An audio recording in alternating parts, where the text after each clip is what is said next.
नमस्कार शेतकरी मित्रांनो, शेतकऱ्यांच्या रेशन अनुदानाबाबत गेल्या अनेक दिवसापासून प्रलंबित असलेला प्रश्न अखेर सुटण्यास सुरुवात झाली आहे। काही महिन्यापासून या योजनेतील अनुदान शेतकऱ्यांच्या खात्यात जमा होत नव्हते।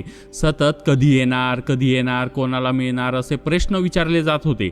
अखेर आता अनुदानाची रक्कम टप्प्याटप्प्याने लाभार्थ्यांच्या खात्यामध्ये जमा होऊ लागली आहे। मात्र अनुदान जमा होत असतानाही अनेक शेतकरी सांगत आहे की त्यांच्या खात्यात रक्कम कमी आली तर काहींना 1 रुपया सुद्धा जमा झालेला नाही। या सगळ्या घडामोडींमुळे लाभार्थ्यांमध्ये संभ्रम निर्माण झाला आहे। शेवटी हे पैसे येतात कोणाच्या खात्यात, कोण पात्र आहे, अनुदान अडकण्याची कारणे नेमकी कोणती, हे आजच्या व्हिडिओमध्ये या सर्व बाबींवर आपण सविस्तर आणि स्पष्ट माहिती जाणून घेणार आहोत।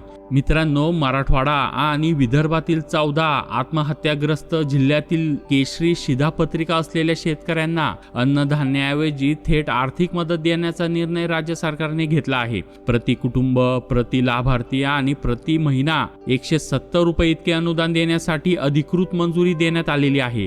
मराठवाड्यातील सर्व जिल्हे तसेच अमरावती विभागासोबत नागपूर विभागातील वर्धा जिल्हा असे एकूण 14 जिल्हे या योजनेअंतर्गत लाभार्थी जिल्हे ठरतात। ही रक्कम मिळण्यासाठी संबंधित कुटुंबांना अर्ज करण्याचे निर्देश देण्यात आले होते। ज्यांनी वेळेत अर्ज दाखल केले आणि ज्यांच्या कुटुंबातील सदस्यांची KYC पूर्ण झाली आहे त्यांनाच हे अनुदान मिळण्याचा अधिकार आहे। सप्टेंबर, ऑक्टोबर आणि नोव्हेंबर महिन्याचे अनुदान काही लाभार्थ्यांच्या खात्यात आधीच जमा झाले होते, परंतु मोठ्या प्रमाणात रक्कम अद्यापही प्रलंबित होती। यासाठी 31 डिसेंबर 2025 ही KYC पूर्ण करण्याची अंतिम तारीख ठरवण्यात आली होती आणि आता KYC पूर्ण झालेल्या लाभार्थ्यांच्या खात्यामध्ये 1 जानेवारी पासून प्रत्यक्ष अनुदान जमा व्हायला सुरुवात झाली आहे। येथील सर्वात महत्त्वाचा मुद्दा म्हणजे अनुदानाची रक्कम रेशन कार्डावरील कुटुंब प्रमुख म्हणून नोंद असलेल्या महिलाच्या आधार लिंक असलेल्या बँक खात्यातच जमा केली जाते। अनेक शेतकरी स्वतःचे खाते क्रमांक देतात आणि पैसे न आल्यानंतर प्रश्न विचारतात।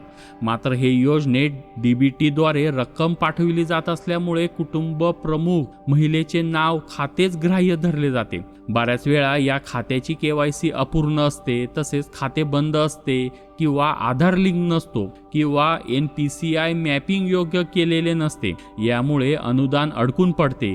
ज्यांना अजूनही पैसे आले नाहीत त्यांनी ही सर्व कारणे सर्वप्रथम तपासून पाहावीत। जर तुमच्या रेशन कार्डची KYC पूर्ण नसेल तर तुम्ही मेरा रेशन ॲप किंवा फेस आधार RD किंवा जवळच्या रेशन दुकानामध्ये जाऊन ती लगेच पूर्ण करू शकता। तसेच कुटुंब प्रमुख महिलांचे बँक खाते सक्रिय आहे का, तसेच आधार लिंक योग्य आहे का आणि NPCI मध्ये तेच खाते मॅप केलेले आहे का, हेही तपासणे आवश्यक आहे। योजनेसाठी अर्जच न केलेल्या कुटुंबांनी सर्वात प्रथम अर्ज करणे गरजेचे आहे। मंजुरी मिळाल्यानंतरच त्यांना खात्यात अनुदान जमा होण्यास सुरुवात होईल। तर मित्रांनो, रेशन अनुदान वितरणासंबंधित ही अत्यंत महत्त्वाची अपडेट आहे। तुमच्या खात्यात अनुदान आले आहे का, आले तर किती आले हे तुम्ही ऑनलाईन पद्धतीने देखील सहज तपासू शकता। अशा प्रकारे महत्त्वाचे अपडेट रोज जाणून घेण्यासाठी आता या चॅनलला सबस्क्राइब करा आणि बेल आयकॉन क्लिक करा। धन्यवाद।